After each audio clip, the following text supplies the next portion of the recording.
টানা 3 থেকে 4 দিন মেঘলা ও বৃষ্টি ওয়েদারের পর আজ আমরা বেরিয়ে পড়েছি মেদিনীপুর যাওয়ার উদ্দেশ্যে। আর এখন তো জমিতে ধান বোনার সিজন, তাই আমরা মেদিনীপুর বাস স্ট্যান্ডের এই সামন্ত বীজ ভাণ্ডারে গিয়েছিলাম।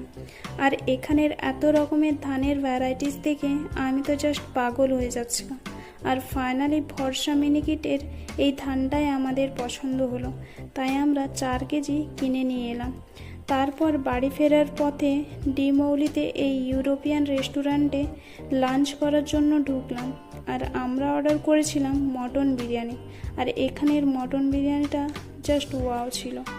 খাওয়া দাওয়া কমপ্লিট করে আমরা আবারও দাঁড়িয়ে পড়লাম খাওয়ার হজমের উদ্দেশ্যে, সেটাও আবার 0 সুগার 0 ক্যালোরির এই পেপসি দিয়ে।